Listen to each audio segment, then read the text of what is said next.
Outside the hospital operating room, Emily Stewart huddled in a corner, drenched and trembling, her eyes fixed on James Carter's grim face not far away. Emily, if anything happens to Laura, I will make sure you pay for it. Her heart wrenched violently, causing a pain that seemed to tear through her entire being. The man she had loved for decades was now threatening her for another woman. Did it hurt? How could it not? James, please believe me, I didn't mean to hit your car. I just wanted to tell you that the person who saved you back then wasn't Laura, it was. Shut up! James felt nothing but disgust for her tears. Seeing her pitiful appearance only fueled his anger. If she hadn't driven into them, there wouldn't have been an accident, and Laura wouldn't be in the hospital, unconscious. And now, she was trying to tarnish Laura's name while she was still out. He reached out and gripped Emily's chin tightly, forcing her to look into his eyes and endure his overwhelming fury. Why isn't it you lying in there? Tell me, why isn't it you who got hurt? Emily's heart felt as if it had been slashed open, the cold wind rushing in, leaving her numb. Yes, why wasn't it her? If she could, she would rather be the one in that room. She didn't know why the brakes had suddenly failed. Her only intention was to tell James the truth about who had saved him before he and Laura left the country. Fate had played a cruel joke. The accident shattered all her illusions. The scene of Laura lying in a pool of red played over and over in her mind like a movie reel. The red was everywhere, like a curtain enveloping her. She couldn't even tell if the glaring red was from Laura or herself. James, I never meant to hurt Laura.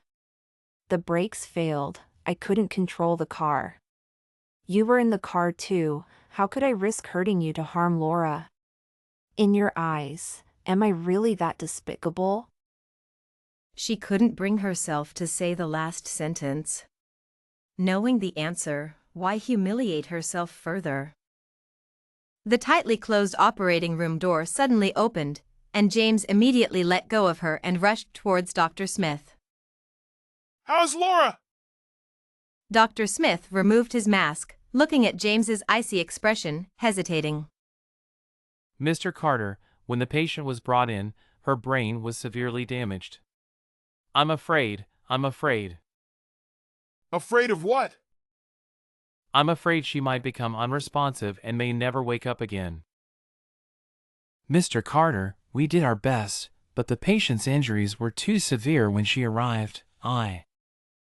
Ames's face darkened like an impending storm, making everyone around him fearful. He furrowed his brows tightly and coldly spat out. Get out! Everyone scattered like frightened birds, leaving only Melise Stewart standing behind him, staring blankly. A buzzing sound filled her head, as if she had been punched hard. Laura, in a vegetative state? Impossible, how could this be? Emily felt a deep sorrow and refused to believe this reality.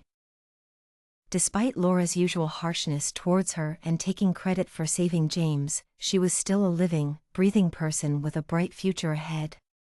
How could it end so abruptly? Emily looked at James, soaked to the skin yet still exuding an undeniable charm, and felt a wave of pain as sharp as a knife. His indifference already broke her heart, and if he hated her because of Laura. She couldn't bear to think further.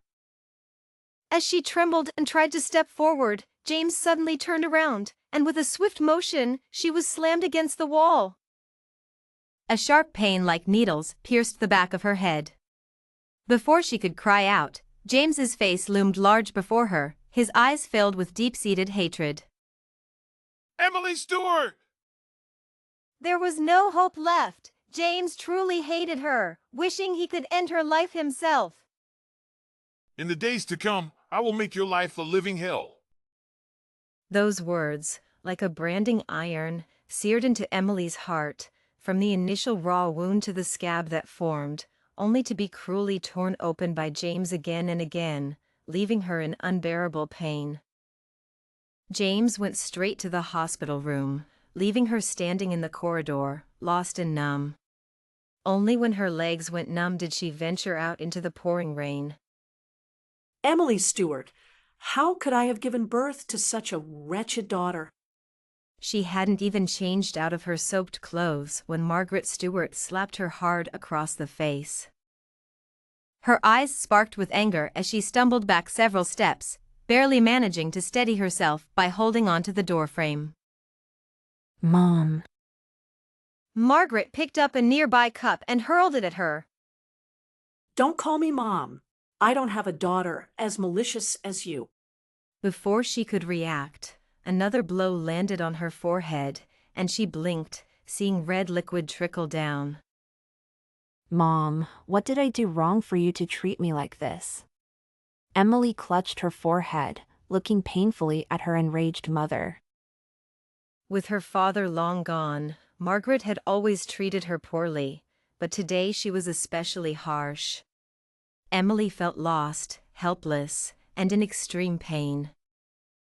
Margaret's eyes were bloodshot, her gaze filled with hatred, mirroring the look James had given her. How could this be? Her own mother hated her too? As she stood there in confusion, Margaret grabbed a fruit knife from the table and charged at her. I'll end you, you vile woman. The knife's cold glint stung Emily's eyes as she watched it descend towards her. The tightly closed operating room door suddenly opened, and James immediately let go of her and rushed towards Dr. Smith. How's Laura? Mr. Carter, when the patient was brought in, her brain was severely damaged. I'm afraid. Afraid of what? I'm afraid she might become unresponsive and may never wake up again. Before she could respond, the call was already disconnected, leaving only a busy tone.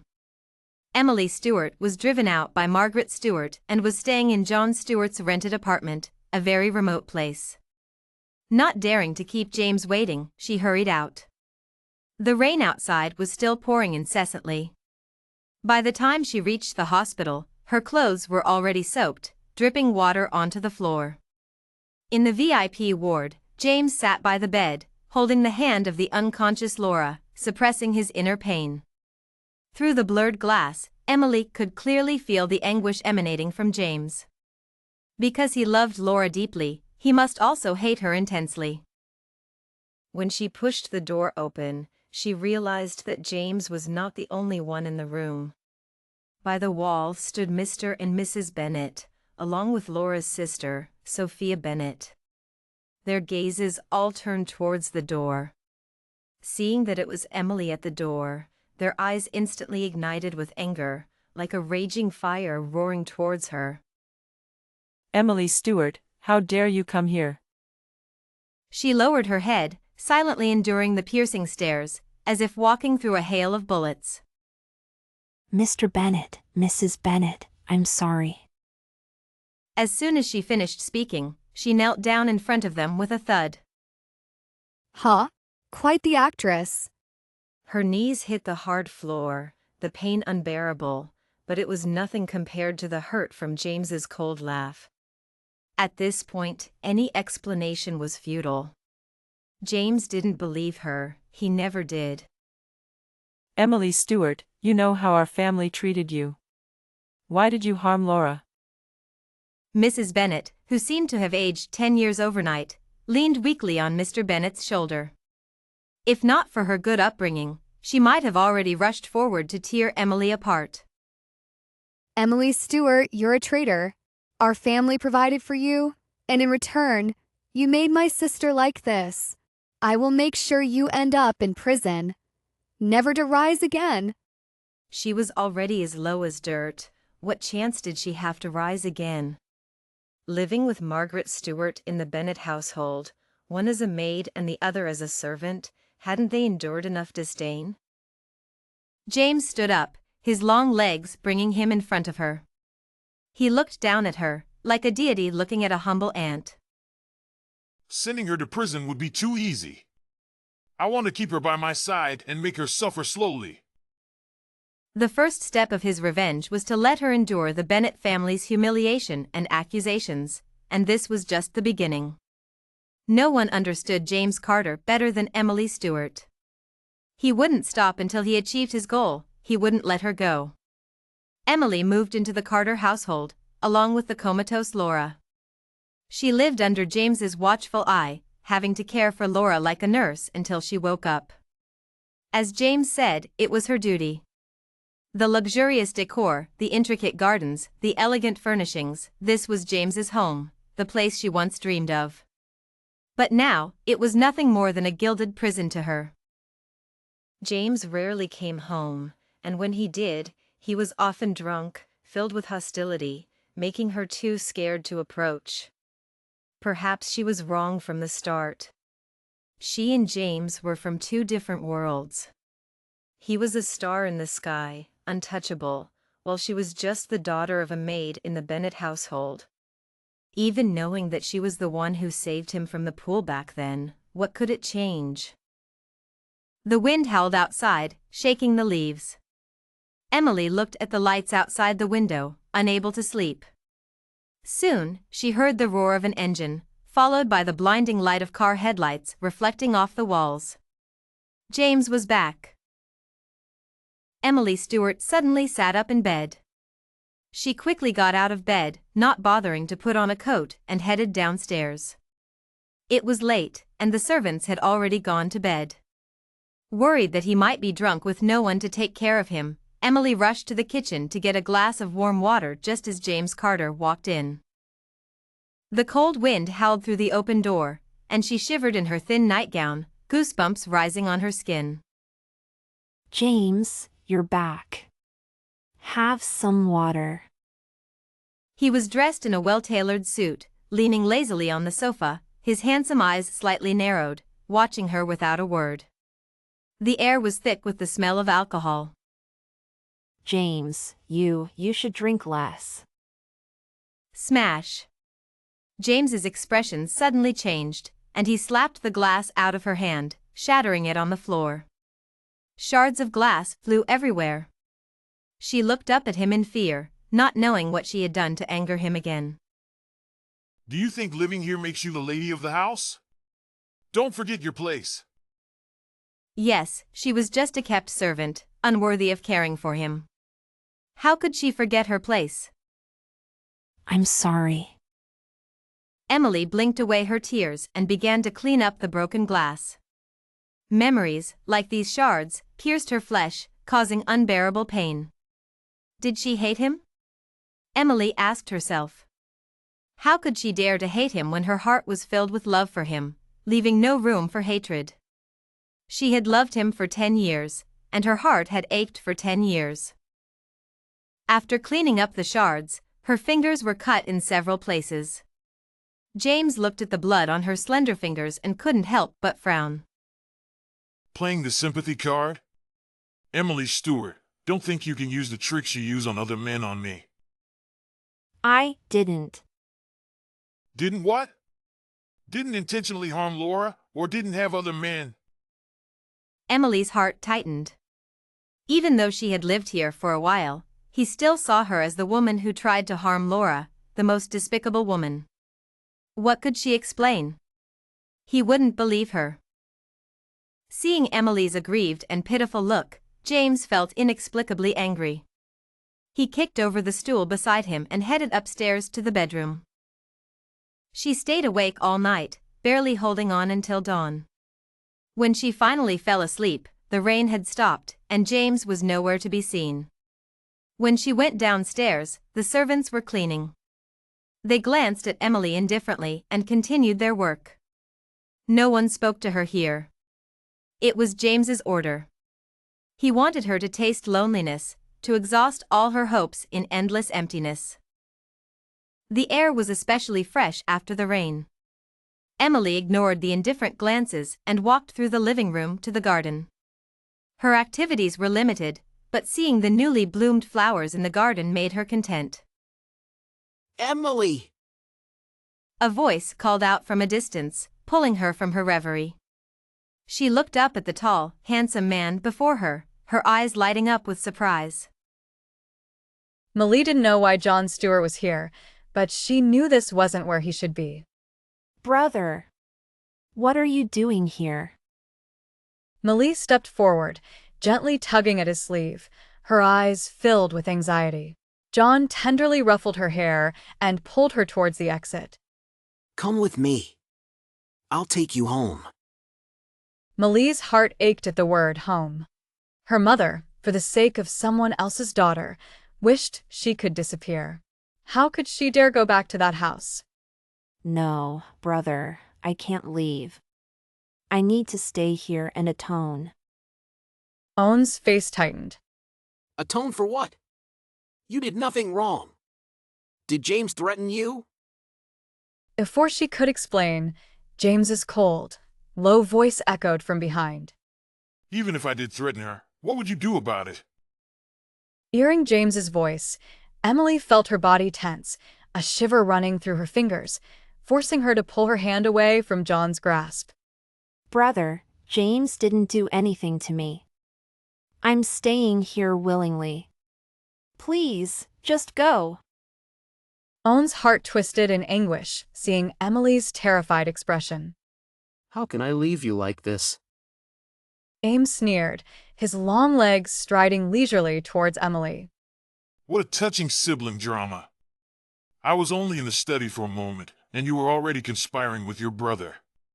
Are you planning something inappropriate? Her face flushed with anger and shame. John clenched his fists, veins bulging on his forehead. James, you scoundrel! Ames laughed coldly. Whether I'm a scoundrel or not, your sister knows best. Since you're here today, I'll show you what a real scoundrel can do.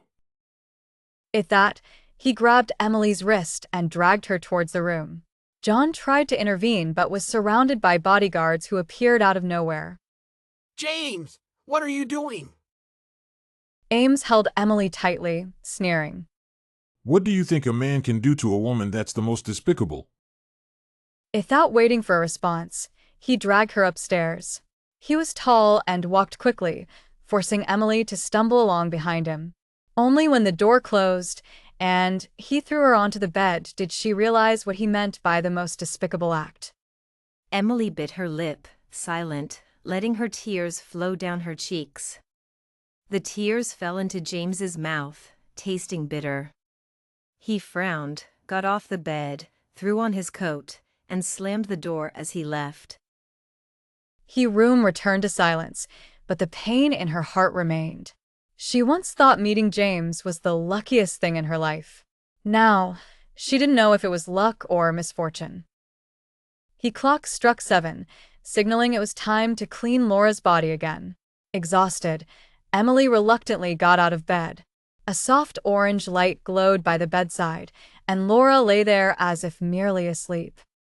Emily picked up a towel and gently wiped Laura's cheeks, carefully tracing her features.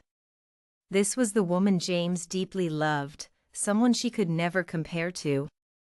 Strangely, the more she looked, the more she felt that the sleeping Laura bore a resemblance to John Stewart. The same thick eyebrows, round eyes, even the small bump on the nose were strikingly similar. You look so much like John. Growing up, no one believed she and John were siblings. At several Bennett family gatherings, when she helped out, people mistook her for Sophia's sister, causing awkward scenes. After that, Laura never allowed her to help with guests again, and her appearances before Mr. and Mrs. Bennett became rare. I understand, Laura. You were the Bennett family's esteemed daughter, and I was just a servant's child. Being compared was always a loss of face for you. However, Laura's subsequent harshness widened the gap between them. Once, I thought you were my friend. But how could a noble lady be friends with a servant's daughter? After learning her secrets, Laura turned around and started dating James. Initially, Emily didn't understand why until she realized James admired her because he mistook her for the girl who saved him. Fate played its tricks, and we missed our chance. Emily's body trembled uncontrollably. She wiped her tears, picked up the towel, and left the room. The room where Laura lay felt like a curse. A mere touch would make her crumble. Days passed quietly. James didn't trouble her again, seemingly forgetting her existence in the Carter family. Emily felt like a neglected consort, waiting in vain for his attention. But he never came, not even once. The tightly closed operating room door suddenly opened, and James immediately let go of Emily and rushed towards Dr. Smith. How's Laura? Mr. Carter, when the patient was brought in, her brain was severely damaged. I'm afraid. Afraid of what? I'm afraid she might become unresponsive and may never wake up again. I've already called John Stewart. You can leave soon. Ames's unusually calm demeanor left Emily momentarily stunned. After a long silence, Ames continued. Laura knows how to swim. You don't need to fabricate lies to drive a wedge between us.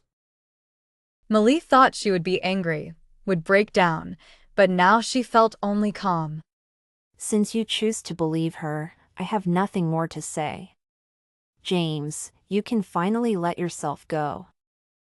He was taken aback, but before he could ask further, there was a knock at the door. Sir, Miss Bennett is awake. Ames immediately stood up and walked out. She watched his resolute back, her heart turning to ashes.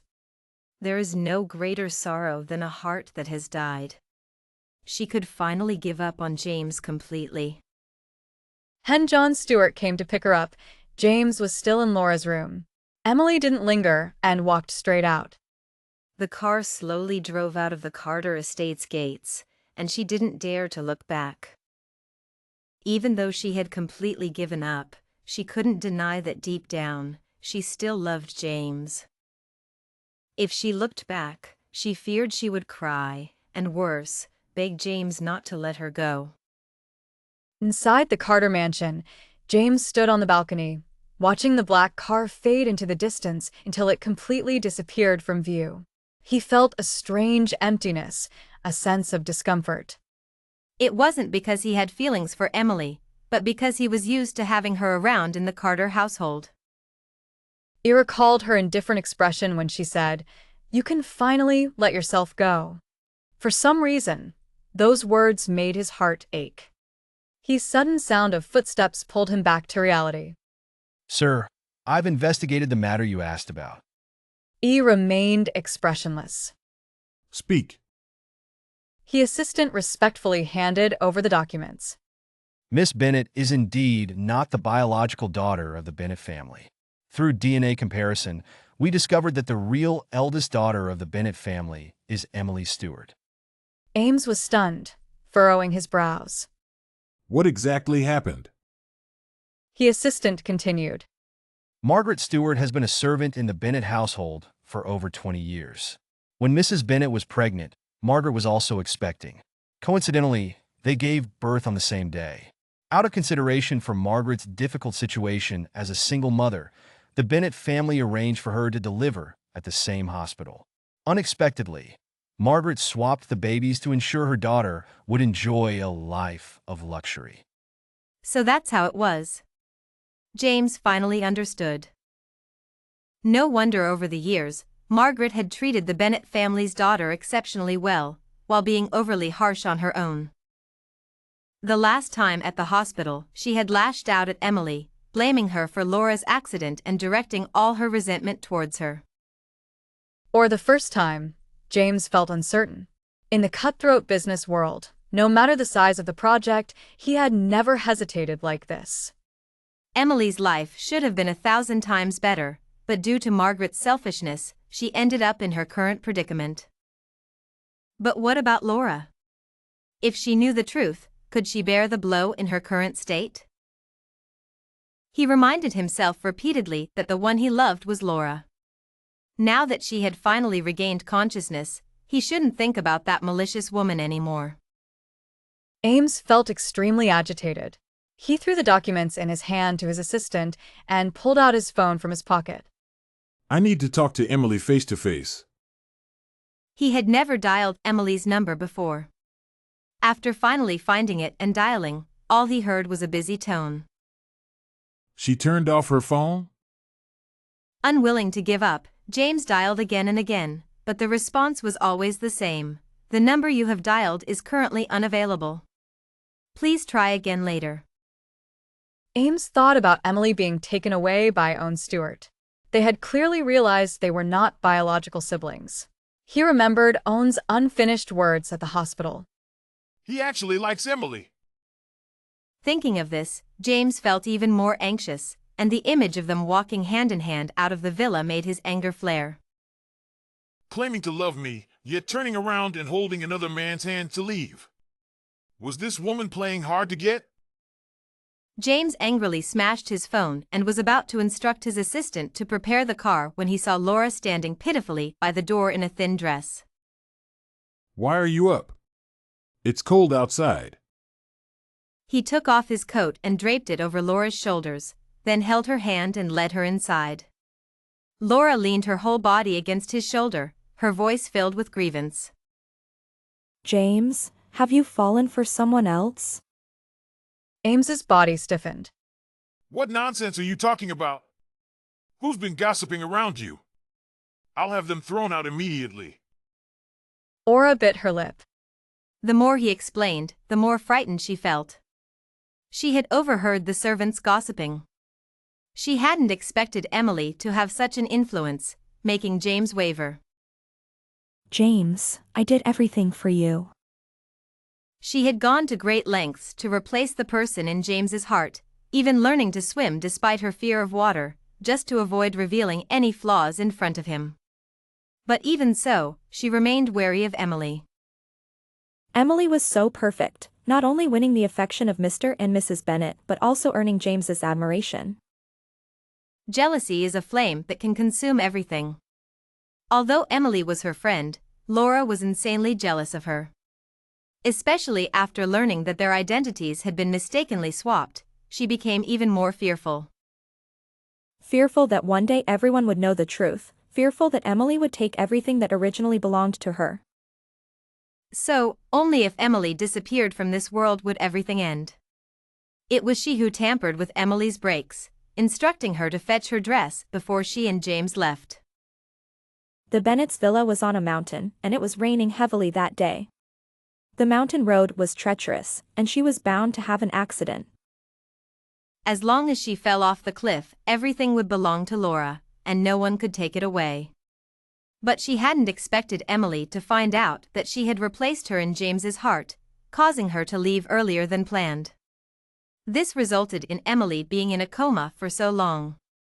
The only consolation was that James now hated her for it. But hearing the servants' gossip, she realized that James's feelings for Emily were more than just hatred.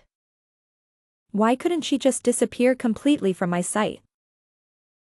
In the darkness, Emily Stewart was blindfolded and tied to a chair. The surroundings seemed to be moving. She guessed she was in a vehicle. Where are you taking me? She wriggled but found she couldn't move. Taking you to meet your fate. The vehicle drove for an unknown duration before finally stopping after a bumpy ride. She was unblindfolded and pushed forward. Everything here was unfamiliar, an old, dilapidated house, muddy paths, and a desolate environment that was enough to make anyone's heart race. If they intended to end my life here, no one would hear my cries for help. She admitted she was scared. With each step, she could almost smell the scent of danger. At this moment, she could only pray for mercy, hoping not to lose the child she had fought so hard to keep. Why are you dawdling? Sooner or later, it's going to happen. Better sooner than later. Emily stumbled several steps forward, clutching her stomach to steady herself. She turned to look at the young man before her, not understanding why they harbored such intense hostility towards her. Who wants me gone? She believed she hadn't wronged anyone to the extent of them wanting her life. We can't tell you who, but your life is indeed valuable. The boss paid $1 million to see you gone. $1 million. Spending such a fortune just to end my life? How did you offend him? Such a distinguished-looking man who knew he could be so ruthless. She didn't want to attribute such terrifying thoughts to James, but apart from him, she couldn't think of anyone else who would go to such lengths to see her gone. Did he hate me that much? Even if I fled far away, never intending to appear in his world again, he still wouldn't let me go? All her persistence seemed laughable at this moment. Emily's heart grew colder with each passing second. She slowly closed her eyes, feeling as if her body had been hollowed out, with nothing left to support her. Fine, end it. If it would make him feel better, then let it be. The cold glint of the knife drew nearer.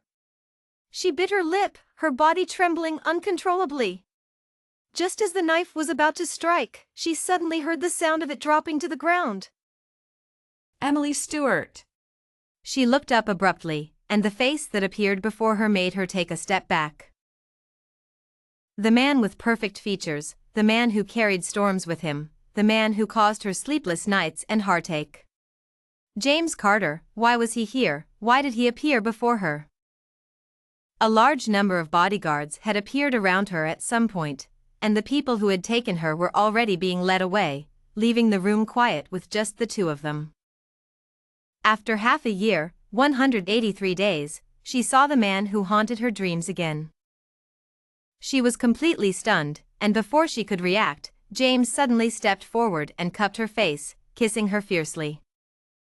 His thin lips were cold, making her shiver involuntarily, and the familiar scent on him made her dizzy.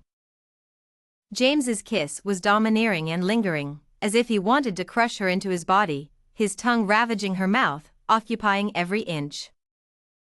Despite her disappointment in him, the moment he touched her, her love for him reignited.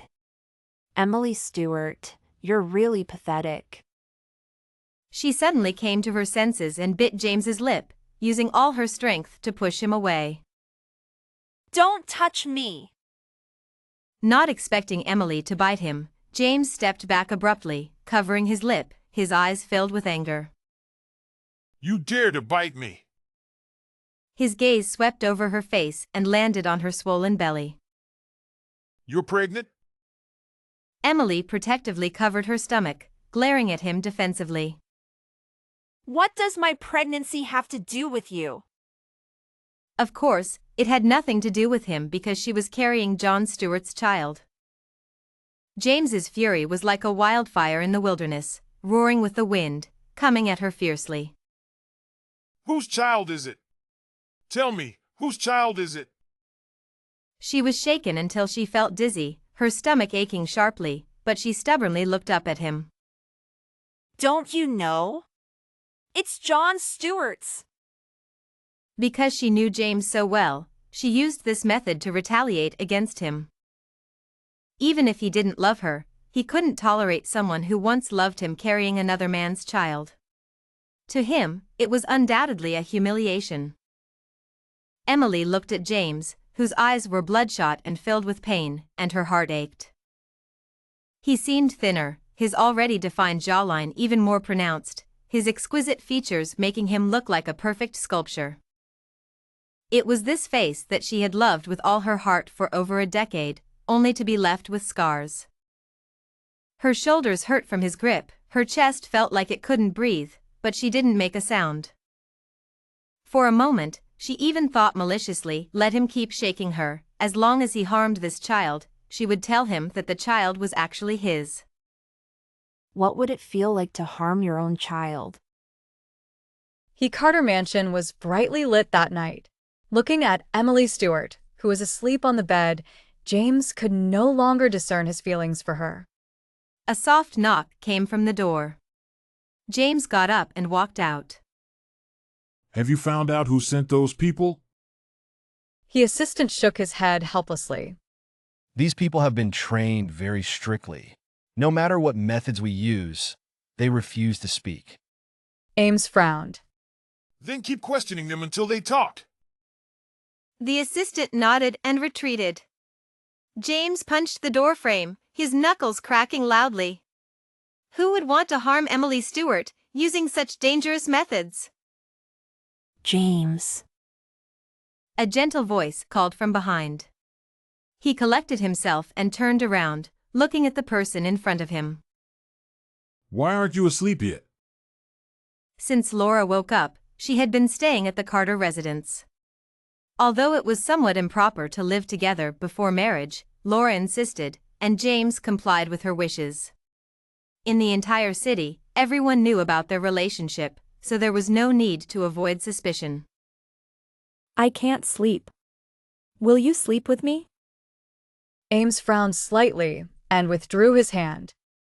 I have things to do. You go ahead and sleep. He walked towards the study. Ever since he learned the true identities of Emily Stewart and Laura Bennett, his feelings for the two had become increasingly complicated. Although this matter had nothing to do with Laura, he couldn't help but have some reservations about her. He used to firmly believe that Laura had saved him, but now he was wavering. He began to doubt whether he had misunderstood Emily Stewart. Was it unfair to hide her identity from her? But then he remembered the pain Laura had endured and came to his senses.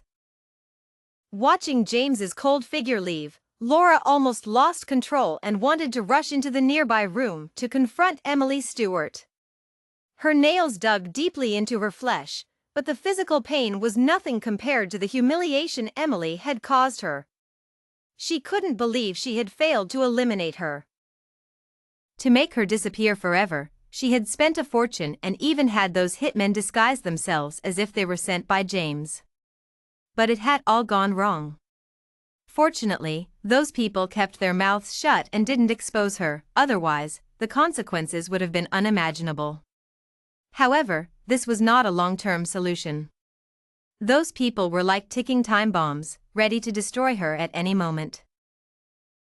The tightly closed operating room door suddenly opened, and James immediately let go of her and rushed towards Dr. Smith. How's Laura? Mr. Carter, when the patient was brought in, her brain was severely damaged. I'm afraid. Afraid of what? I'm afraid she might become unresponsive and may never wake up again. The tightly closed operating room door suddenly opened. James immediately let go of her and rushed towards Dr. Smith. How's Laura? Mr. Carter, when the patient was brought in, her brain was severely damaged. I'm afraid. Afraid of what? I'm afraid she might become unresponsive and may never wake up again. Her mind felt like a chaotic mess, her whole being in a state of confusion. Around her were still the chaotic footsteps and harsh curses. There was a sharp pain in her lower abdomen, as if a black cloth had been draped over her eyes, her vision becoming increasingly blurry. In the haze, she seemed to hear James calling her name. When James saw Emily collapse, his heart nearly leapt out of his throat, especially when he saw a large pool of blood spreading beneath her. He was terrified. He bent down, picked her up, and ran out quickly, leaving behind a room full of bewildered guests. Driving at breakneck speed, he didn't wait for the car to stop before rushing out with Emily in his arms. At the entrance, doctors and nurses were already waiting. Seeing James, they immediately wheeled Emily into the operating room. If only time could turn back. The last time he was here, he had treated her so harshly. He wished he could go back and punch himself in the face, to wake up and see reality clearly. What have I done to her? How terribly wrong I have been. He had always wondered why he developed feelings for Emily. It wasn't until the end that he realized she was the one he loved from the beginning. But after he recognized the truth, she turned to John and became pregnant with his child. Why did I let Laura deceive me? He thought Emily had fallen for John, so he hated, he raged, he fumed. But in the end, the one most at fault was himself. He had known all along that Laura was the real culprit behind the car accident, but to make Emily jealous, he never let her know he had figured out the truth. It was his possessiveness that led Laura to act so ruthlessly. He had confined Emily to protect her but never told her the truth. This wedding was a setup from start to finish, forcing her to admit the child was his. Dr. Smith had already told him about her request for a pregnancy test. Their stubbornness turned everything into an unresolvable deadlock. I was so wrong.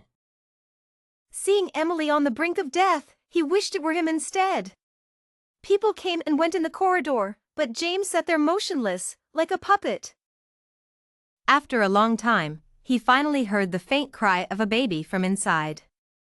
Soon, a nurse came out holding the child. Mr. Carter, Miss Stewart gave birth to a daughter. Both mother and child are safe.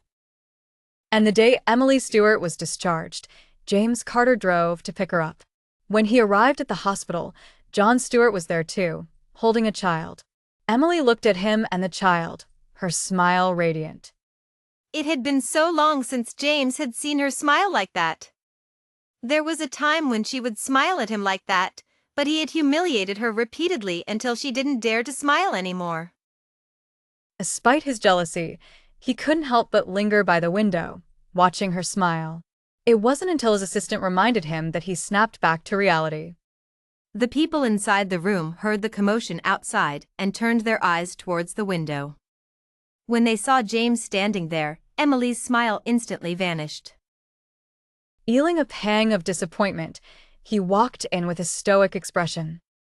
I'm here to take you home. Millie looked at him coldly. No need. My brother is here to pick me up. We've already packed, and we'll leave after sitting for a while. Ames suddenly felt a surge of anger. I'm here to take you to our home. Millie shook her head with a smile. Our home? We have no relationship. How could it be our home? Leave. I don't want to see you. Ames was infuriated. You don't want to see me, but you want to see him? Do you know he's Laura's biological brother? He has a part in how she treated you. Millie's anger flared. If he has a part, then what about you? Who is responsible for all this? James Carter, get it straight. The only person who hasn't hurt me is John Stewart, not you. What right do you have to stand here and speak so arrogantly? She was right. If it weren't for him, she wouldn't have suffered all this. But now, he only wanted to make amends, to make up for all the pain he had caused her. Emily, I was wrong before. Can we start over? I'm willing to change for you. James had never been so humble. His voice was soft, almost pleading. If Emily could forgive him and give him a chance, it would all be worth it. Being James's humble plea, Emily almost said yes. When had he ever looked at her so affectionately? But what about the hurt? The scars etched in her heart? Could they be so easily healed? No, she couldn't do it. Emily stood up, took the child, and watched John pick up the packed luggage. She walked past James, following John out. Emily! Don't go! I won't let you go! He grabbed her wrist, forcing her to take a step back. The child in her arms cried out in fright. Seeing the child cry, he looked at her helplessly, wanting to take the child but could only withdraw his hand. Don't cry, baby. Mommy's here, Mommy's here. Emily held the child tightly, soothing her gently until she calmed down. She turned to James, her words like sharp needles piercing his heart. James Carter, don't force me to hate you. He finally let go, watching helplessly as she followed John out. It felt like a part of him was being taken away, leaving him breathless. James stood at the door, staring at their backs until they disappeared down the hallway. The disappearing figures felt like a burning brand pressed against his heart. So this was the pain he had caused Emily. It was like slicing his own flesh, a pain beyond words. back at John's apartment, she finally relaxed for a few days. She thought James would come for her, but his reaction was surprisingly calm. Maybe he was just momentarily interested, and after her repeated coldness, he finally let go. She should have felt relieved, but the thought of never being connected to him again made her inexplicably sad. Just thinking about it brought tears to her eyes. She was too weak, trapped by James Carter. The future was long, and she wouldn't only love him. She would forget him.